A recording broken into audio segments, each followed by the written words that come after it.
गणतंत्र दिवस मनाने का मुख्य कारण संविधान का लागू होना है।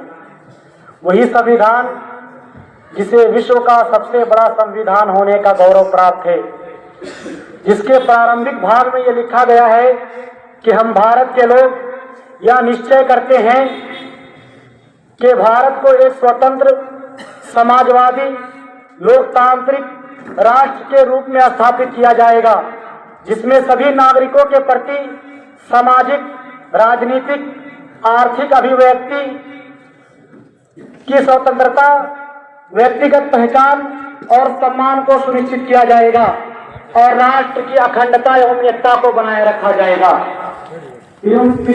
भारत 15 अगस्त 1947 को स्वतंत्र तो हुआ, परंतु यह अधिक आवश्यक था कि भारत की स्वतंत्रता के साथ साथ भारत का प्रत्येक नागरिक भी स्वतंत्र एवं आजाद हो, क्योंकि कोई भी राष्ट्र तब तक पूर्ण रूप से स्वतंत्र एवं आजाद नहीं हो सकती जब तक उसमें लोकतांत्रिक का कानून न हो।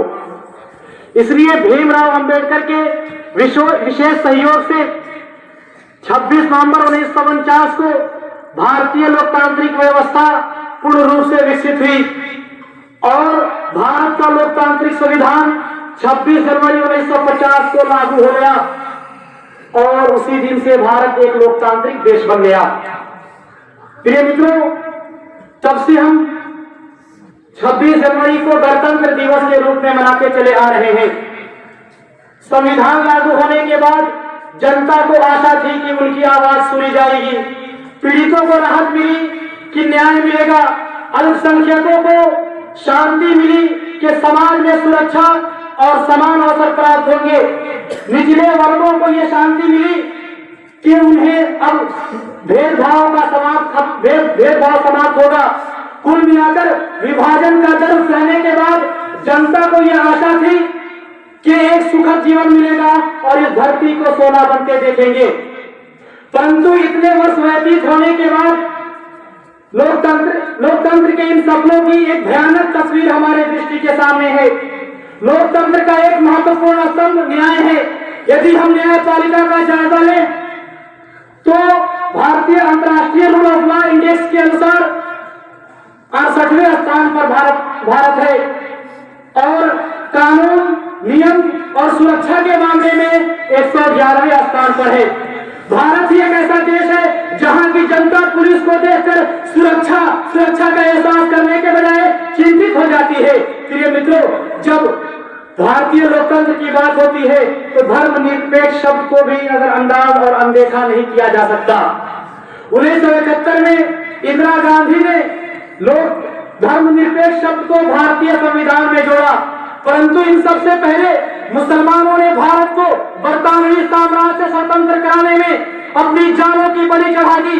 परंतु आज उन्हीं मुसलमानों के नामों को इतिहास के पन्नों से मिटाने के प्रयास करना और मुस्लिम समुदाय को छोड़कर अपने ही लोगों की जय जयकार करना, क्या ये भारत के लोकतांत्रिक देश होने का प्रमाण है? जबकि अपनी मातृभूमि और सभ्यता को सुरक्षा हेतु आग में कूदने वाले मुसलमान और उलमा ही सबसे आगे थे। इसलिए प्रतिशोध एवं बदला भी उनसे ही लिया गया। मौलवियत को बगावत का पर्याय मान लिया गया और इस इंडिया कंपनी द्वारा यह आदेश जारी कर दिया गया कि लंबी दाढ़ी और लंबे कुर्ते वाले जहां कहीं भी दिखाई दे उन्हें फांसी के फंदे पर चढ़ा दिया जाएगा। और ये कत्ल और फांसी का ये क्रम लगभग 2 हफ्तों तक चला।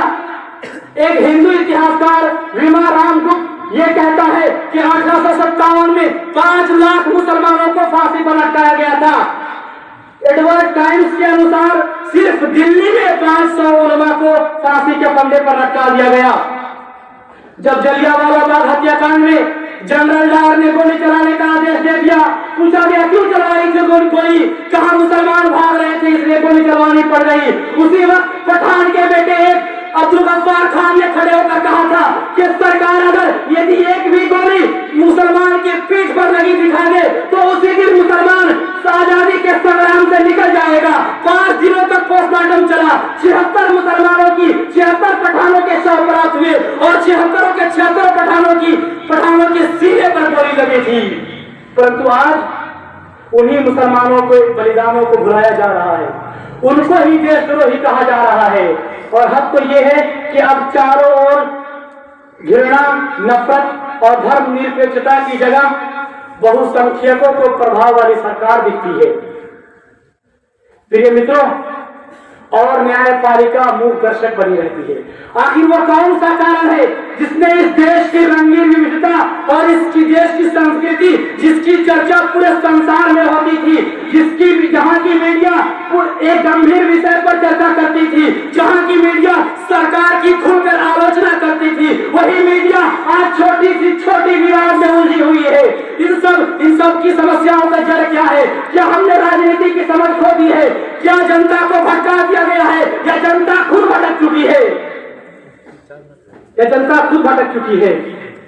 यदि आपको लगता है कि इस सब का उत्तरदायी, इन सब का जिम्मेदार अगर कोई है, अगर वो सरकार है, तो मैं ये पूछना चाहता हूँ कि फिर इस कदम का क्या करेंगे? कि सवाल ये नहीं है कि बस्तियां जलाई किसने, सवाल ये है कि जलाने वाले के हाथ में माचिस थमाई किसने।